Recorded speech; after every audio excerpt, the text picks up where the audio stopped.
Hello, and welcome to the Kathleen Spracklin podcast. I am a woman on a mission to help you get the Zettelkasten of your dreams on your work table beside you. Well, this is a continuation of my Pre-Zettelkasten series, and something very strange has happened here with topics. It turns out that both my Pre-Zettelkasten topic for my least experienced users and my How to Write from Your Zettelkasten topic for my most experienced users are both on the same subject, conversations that take place within your cards.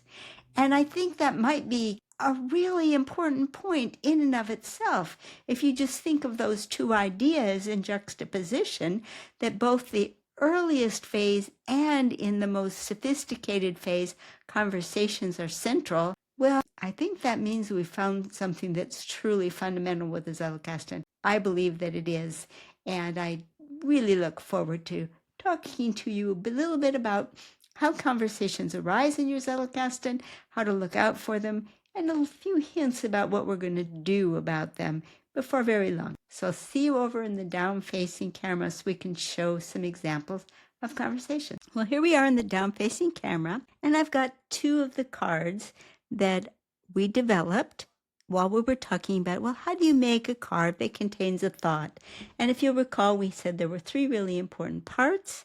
We wanted to have what we got from our source. We wanted to have our response to it. And then the all-important tagline that should summarize the entire card and bring it back to memory. So that if we read this tagline, we should remember everything that was on the card. Well, what we're going to do right now is we're going to start holding two cards together, and we're going to be asking ourselves, what kind of a conversation could you make from these taglines? Well, not just the tagline really, because of course the tagline is going to bring the whole card back. So we aren't going to just use the tagline and torture it into a conversation, but we're going to be talking about that tagline should bring back the whole point the card was making, and we should be able to make a conversation between the two cards that reflects the point, the idea that was contained in both of them. And because the tagline should also include our reaction to the idea, we should bring back the whole entirety of the two cards, now join in a conversation. I've got two little characters here to help us keep that in mind. So let's take a look at the two cards. Okay, let's imagine the first character stating the first tagline. You know, we can measure learning, but the joy of understanding, wow, now that's really something special. Oh, the other character says, that reminds me, I learned a phrase that just turned out to be super magical for me. And the phrase goes, and that's just the way I like it. Oh yeah? How does that have to do with the joy of understanding? Oh, well, you see, it's simple. The way that phrase works is whenever I say something negative to myself and I'm engaging in that negative self-talk again, well, I just append this phrase that Terry Silville Foy taught me, and that's just the way I like it. And then I have to stop and think, whoa, I have to rethink, no, that's not the way I like it. And then that reminds me to behave and talk to myself in a different way. But what I remember and how it relates to your joy of understanding is that when I first heard that phrase, it was like light bulbs came on for me, and I just understood its value immediately. Oh yes, that's exactly what I'm talking about. The joy of understanding is just absolutely delightful. Now, there was a little creativity there to be sure, but let's review the cards and see how much of that was pure creativity and how much of that was really the card speaking to us. The rethink reminder, and that's just the way I like it. Add this phrase whenever you make a pronouncement to yourself. This one has helped me over many a spot where I might have gotten stuck because I would be resistant to doing something that I needed to do. Oh, and that's just the way I like it. Oh, I'm scared to make that phone call, and that's just the way I like it. See, that was very true to that card. Now let's take the other card. Learning can be measured rather easily, but understanding is harder to assess. Learning feels like work, like I'm pounding something into my brain. Understanding is full of joy and excitement. That's how I can tell them apart. And didn't that come across in the conversation? 2 cards just at random. Let's see if we can play the game again. Let's put one of them aside and grab one of the other. We have 3 more to choose from. I picked one at random. I really didn't look at which one it was. Oh, this is going to be fun. All right, let's review the cards so we know what we're talking about. This card says, do what Scott says, then implement your innovation. Test. Test what Scott says. First imitate, then innovate. Scott here is Scott Shepper, and this is a note from his soon-to-be-released book, Penpreneur. Okay, the test comes about by comparing your imitation of Scott with your innovation from Scott's way. But the imitation part comes first. Okay, so that's the new card I'm adding in to this Rethink Reminder, and that's just the way I like it. Let's see what we can come up with in the way of a conversation between these 2 cards that never deviates from the spirit of what these 2 cards are talking about. Do what Scott says, then implement your innovation. Test. Oh, yeah. Do what Scott says can sometimes be pretty hard for me. And when my nerves jangle and I'm afraid to try, I just add the phrase, and that's just the way I like it. And then I remind myself, nope, I can do this. I can do what Scott says first before I implement my innovation. Did it work again? What if we had chosen the other card instead of this one? Let's slip this one away and bring this one back. We can measure learning, but the joy of understanding. Wow, I know what you mean. First I do what Scott says. That takes quite a bit of learning. Then when I implement my innovation afterwards and compare the 2, then I really get it. Then I really understand, because then I see how well Scott's system works. Guess what? It functioned. Up for one more? Okay. Here's another card. We'll keep the do what Scott says and bring in another card. These, remember, we only had 5 cards in our entire Zettelkasten, and look at the conversations we're getting out of them. So here's our new card. Metaphor compresses memories. But what metaphor? And this was from a YouTube follower. I didn't totally understand the comment, so I'm pondering it, which is why I have it on a card. Oh, and one thing, don't forget the role of metaphor in compressing memories into smaller neural networks. And my reaction was a metaphor analogy. Interesting. Are we supposed to find an existing metaphor that fits the memory? Or are we composing a metaphor to fit the memory? So you see here, I've got the claim that the metaphor compresses memories, but then I've got a question, but what metaphor? Because that relates to my thinking processes about it. Okay, let's make a conversation if we can. Let's see what happens when we put these 2 cards together and let them form a conversation. Do what Scott says, then implement your innovation. Be sure to test. Oh, I like that metaphor. Do what Scott says. It's really short, and it helps make me remember that I'm supposed to do what Scott says first and then test. Do what Scott says. It's just 4 words.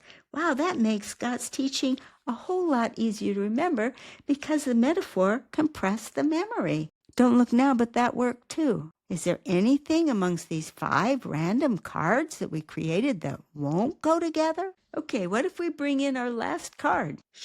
Shortcuts lead to creating work you will not be proud of. A quote from Scott P. Shepper, again from the book Penpreneur, that will be out fairly soon. And my reaction to that quote was, think of your favorite teacher from your school days seeing your work. You want to feel proud, so do the work. And my tagline that covers the whole card and brings the whole card back to memory, if you think of sharing your work, you won't take shortcuts. All right, so now let's see what we have when we put these 2 together in a conversation. If you think of sharing your work, you won't take shortcuts. I know what you mean. I had a viewer who made an interesting comment about metaphor, and I didn't really get what he was saying. So instead of just passing it by, I didn't take a shortcut. I wrote it down on a card where I'd be able to ponder it. And now look, I'm able to share it with my viewers. Okay, that was fun. But the point that I'm making is actually quite serious. Any card that you make where you have gone through all of these steps You've gathered the point from the source. You've added your reflection, thought through a tagline that will bring the whole thing back. Now, we're going to be placing these cards together in our Zettelkasten in some kind of order. And the order that we place them together is going to be so that the conversations that are most interesting form in our system. So, for example, with all of these cards, we've got 5 now, what kind of interesting conversations would we want to see happen among these? We know that we can make a conversation out of any 2 cards. We just proved it to ourselves. And it wasn't a conversation that was stretched or artificial. It was specifically using the material on the card and thinking through how those 2 ideas actually related. And there was no 2 ideas among these 5 random cards that we've been playing with that you could not come up with how they related to one another. Wasn't that surprising? So when we're building a Zettelkasten, that's really what we're going to be doing. We're going to have all of our existing cards in some kind of order, and we'll have a number on them so that if we drop the box on the floor, we can put them back in order. That's the only thing the number's going to do for us. And one other chore. We've got the conversation in some order, and now we have a new card. And what the new card is going to be asking itself is, what conversation does it most want to join? We saw that it could join any one of these. It could join. But the question is, which one does it most want to join? And here, that's a strange thing to ask. What does a card want? But by thinking of letting the card express what it wants, it takes the worry out of it for you. You just hold it with each one, and you say, how does that feel together? Well, how does that feel together? How does that feel together? How does that, oh, yeah, I like how that feels together, because it really did. That was the one that really sparked me. By luck, it was the one I picked first, but that joy of understanding thing and the joy that I felt when I learned this, that really meant something to me. I'm going to put it with this card. The new card will go behind the one it chose, and our cards are now in order still. And we'll supply them with a number at some stage, not right away. Okay, I hope you enjoyed that introduction to the concept of placing cards in your Zettelkasten. Because at some point in time, you're going to be ordering your Zettelkasten so that interesting conversations stay together and so that exciting interactions can bubble up. That's one of the great joys of a Zettelkasten, is watching those card interactions. Now, there's a couple of things that I want to say about it. We were really artificial. You know, we played with the little paper dolls, and we made a whole long conversation so that we could tease out the interaction. But the interesting thing was that there always was an interaction. And the other interesting thing for you is that once you've made your main card, that tagline really will bring the whole card back. And therefore, when you're placing your card, when you read one of these cards that's already in your Zettelkasten, all of those implications will just explode in your brain. You don't have to sit there with play paper dolls and come up with a conversation. The conversation will actually happen. As soon as you hold these cards together, all of those sparks of the conversation will actually take place in your brain. You'll feel it, you'll hear them, you'll know what I mean. If you have been making cards, and I hope you have, grab 2, preferably just 2 at random. Hold them up and see if you don't get a conversation going in your own mind. And you don't even have to say, oh, I'm going to make a conversation happen. All you do is you hold up those 2 taglines and whoosh, the way they relate pops into your brain. It's really exciting. It's really part of the fun of keeping a Zettelkasten. I mentioned that we're going to be putting numbers on these cards, and numbers scare everybody. But I want to tell you a little story. When I was in graduate school studying computer science, I decided that I wanted to take a class in Russia. The moment I was doing my work in the field of computer chess, and I wanted to be able to read the work of Mikhail Botvinnik, a Russian grandmaster, former world champion of chess, who had written extensively on how chess could be computerized. And everyone in the class was frightened of the alphabet, much as most people who take up a Zettelkasten are frightened of the numbering system.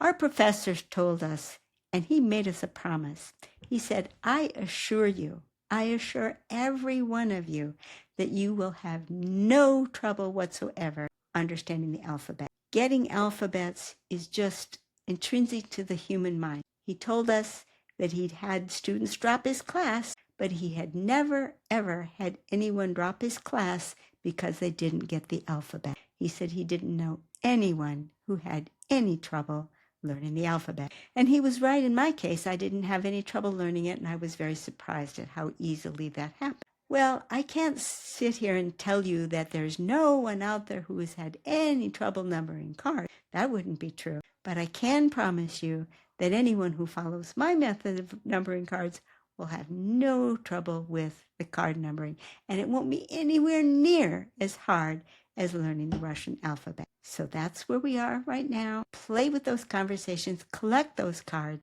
Those cards are going to be part of a Zettelkasten as we move along. I have 5 now in the little group that I'm making with you guys. Obviously, I'm making others for my other work.